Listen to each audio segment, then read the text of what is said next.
What's up, everybody, and welcome back to Retro Ball Only Throw, where today we are going against Dallas, who is a very good team. And we are down our star tight end and our number one receiver. So we'll see how this goes. I don't expect a win here, but it would be awesome if we could win. Anyways, let's go ahead and see what Dallas has in store for us. They're going to score on their first drive. Kind of expected that. Now let's see what we can do in return. And this will be returned from, I think that was the 7-yard line. And I went the wrong way. I should have went up. I thought the box down at the bottom would hold longer. But anyways, only throw, so I can only throw the football. This is fun. Don't know who caught that. It's a nobody. I kind of forgot I was on the Panthers for a second, and I thought I threw it straight to the defense. I was like, oh wait, never mind. Panthers are better than Dallas anyways. Not really. Panthers are terrible. Bryce Young is not exactly what Carolina had hoped for. But he's still young, and I'm sure his career will eventually get somewhere. But right now, in Carolina, it's just kind of not going anywhere at the moment. I'd say eventually it will. You just got to give it time. Something Carolina's not very fond of doing with quarterbacks, except for Cam Newton. But anyways, I wouldn't give up on Bryce Young just yet. While it is still, he did bad his first season, so you gotta kind of expect less from him. But then if you expect less, then when he actually gets good, it'll look like he's so far beyond what you expected, rather than being below what you would expect. Of course, just because he had one bad season doesn't mean his expectations are going to go way down, because he was a number one pick. If I remember, he was the number one pick, right? I think so. But anyways, I'm done talking about Dallas and Carolina. RL. Let's focus in on this game as Dallas scores touchdown number 2 of the game. Looking to tie it up here before half, where we get the ball at half. This one going to be returned from the 9-yard line. Okay, well, the blocks were better at the bottom. The ones at the top immediately broke. They blocked for half a second, which is impressive considering that means they pretty much just tapped their shoulder and let them run right past them. But anyways, Bayer gets an 18-yard reception there. I mean, he was the only one I was ever looking at there, so if he ended up getting covered, it was going to be very bad news, because I would have had to have taken a sack or threw the ball out of bounds very quickly, but he ended up getting open, as he does again. I threw a terrible pass, though. Ended up, someone caught it. I don't know who that is. It's nobody. That's why I don't know who it is. But anyways, just kind of hoping he eventually got open, and I could have swore I let that go before I got sacked, but okay. Please catch that. It was a little too far behind. That's my bad on the pass. Should have threw it right there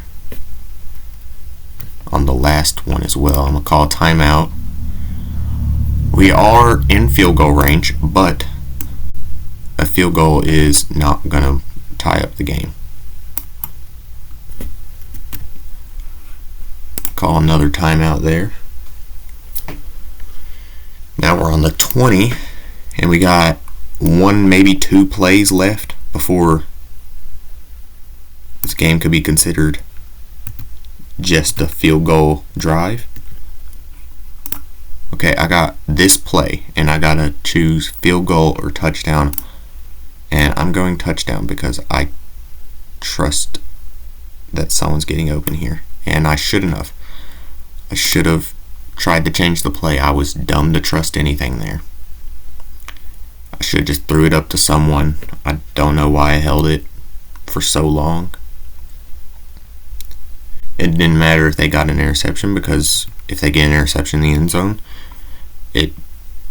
they don't return it, they just kneel it, and there was no time on the clock, so it didn't matter. I should have just threw it up to the best receiver out there and hoped he caught it, which would have been Byer at the time, because the running back didn't even run out there. He stayed in blocking. Barton is the running back's name. Just saw it. That's why I know it now. And Byer's going to catch that one, immediately dive down. That defender was coming in hot, and he had no teammates around him, so it was almost guaranteed if anything were to happen there, it would have been a fumble instead of a broken tackle. And I prefer just to go down before I can get hit if I don't think there's a chance he's breaking the tackle. Okay, then nobody caught the football. I had to throw it directly to him. Luckily, the defender didn't read the play whatsoever and completely stayed away from him. I mean, he stayed behind the play. He should have been in front of the pass, not behind the pass. He played that football like he was the one going to catch it, and not trying to stop the other person from catching it. I mean, you do you. You playing terrible is actually making my job 10 times easier here, because that's just another defender I don't have to worry about. As Byer is the 9-yard merchant. He's got like 9 yards a catch pretty much this whole game. I'm not complaining, it's impressive how he's so consistent with getting just 9 yards.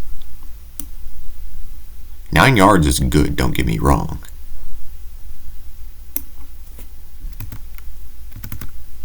I've just never seen anybody be so consistent at just being 9 yards a catch, with sometimes a few under and a few over.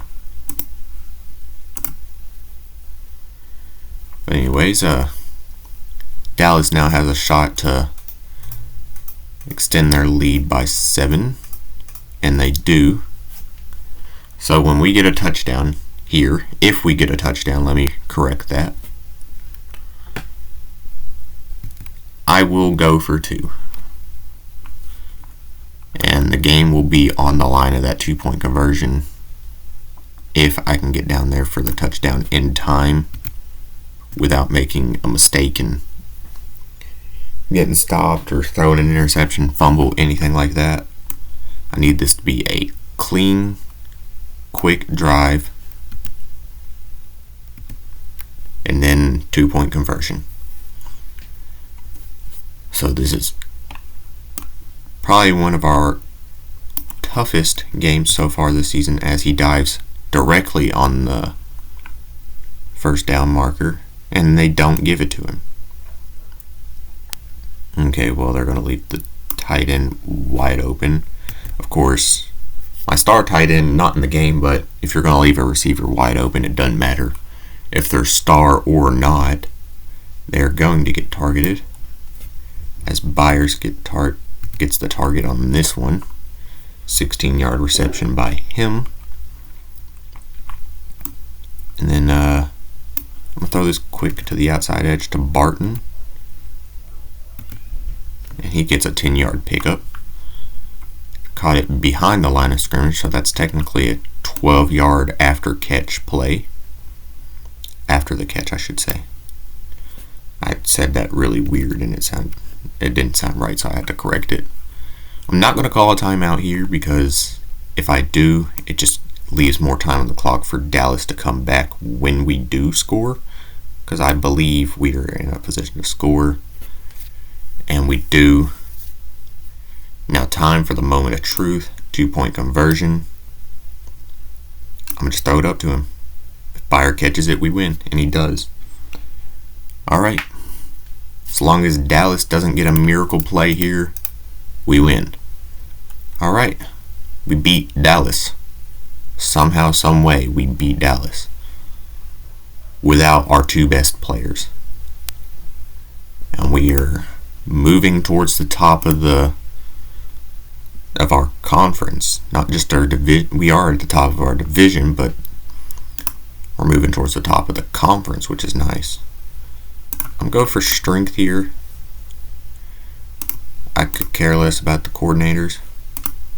Anyways, both of these guys should be back for the next after this game, so they'll be back for Washington and New Orleans.